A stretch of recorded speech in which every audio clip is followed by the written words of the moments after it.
Liquor scam విషయంలో మీ party నేత కొండా విశ్వేశ్వరరెడ్డి అన్నాడు కవితను అరెస్ట్ చేయకపోవడంతో నమ్మకం పోయింది. ఒకటి ప్రభుత్వాలు వేరు, దర్యాప్తు సంస్థలు వేరు.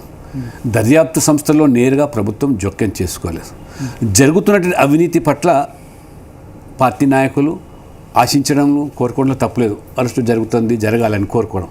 కానీ దర్యాప్తు సంస్థలు తమ పని చేసుకుంటూ పోతాయి. అంటే లిక్కర్ స్కామ్ లో కవిత రోల్ ఉందని భావిస్తున్నారు, లేరని భావిస్తున్నారు. అది దర్యాప్తు సంస్థలు తేల్చాలి. అది ఫస్ట్ బయట పెట్టింది సాహిబ్ సింగ్ వర్మ, బీజేపీ ఎంపీ. కవిత దీని రోల్ సాహిబ్ సింగ్ వర్మ ప్రవేశ్ వర్మ ఉన్నదని వారు చెప్పారు. వారికి ఉన్నటువంటి సమాచారం మీరు చెప్పారు. దాని ప్రకారం దర్యాప్తు జరుగుతుంది. దర్యాప్తు తర్వాత అసలు విషయాలు బయటకు వస్తాయి. ఎవరు ఎక్కడేదండి. ఒకటి మాత్రం కాంప్రమైజ్ అయింది కేసీఆర్ మోడీ మధ్య ఇటీవల.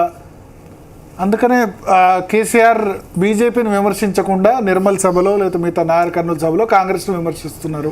అది కేసీఆర్ యొక్క గిమ్మికు రాజకీయాలు కావచ్చు.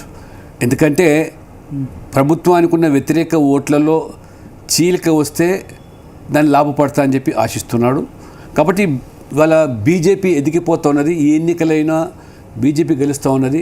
దేశంలో తెలంగాణలో కూడా ప్రతిష్టాత్మకమైనటువంటి ఎన్నికల్లో కూడా మరి ఇవాళ టీఆర్ఎస్ ఓడిపోతుంది. కాంగ్రెస్ ఏమో డిపాజిట్ కోల్పోతుంది.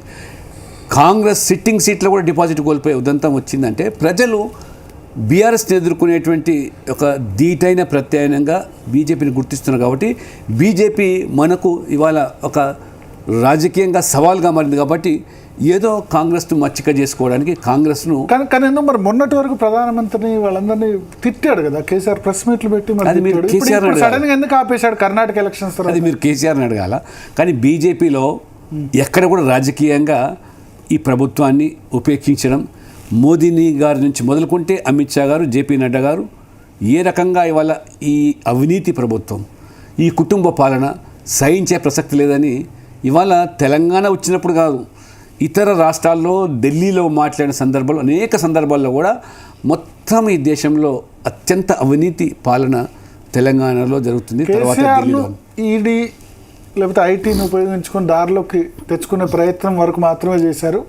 నిజానికి కేంద్ర పార్టీకి కూడా ఇక్కడ అధికారం కంటే ముఖ్యం కాంగ్రెస్ అధికారంలోకి రాకుండా ఉండడమే వాళ్ళ ప్రథమ ప్రయారిటీ. మేము వచ్చినా పర్లేదు, టీఆర్ఎస్ వచ్చినా పర్లేదు, ఇటువంటి పర్సెప్షన్ ప్రచారం జరుగుతుంది. అది ప్రచారం ఉండొచ్చు. కానీ మాలో ఎవరికి కానీ జాతీయ స్థాయిలో కానీ రాష్ట్రాలు ఎవరికి ఆలోచన లేదు. ఎందుకంటే ఏ రాష్ట్రంలో అయినా అవినీతి కుటుంబ పాలనను సహించే ప్రసక్తి లేదు. మోదీ గారు, బీజేపీ చాలా స్పష్టంగా ఇవాళ ఏ తెలంగాణ ప్రజల ఆకాంక్షలకు అనుగుణ ఏర్పడ్డటువంటి ఈ రాష్ట్రము దానికి భిన్నంగా పాలన సాగుతుంది. ఒక కుటుంబమే ఈరోజు లాభపడుతూ ఉన్నది. డబ్బు సంపాదనే ధ్యేయంగా పనిచేస్తున్నారు. అవినీతి ఇవాళ పెట్టిరిగిపోతున్నది.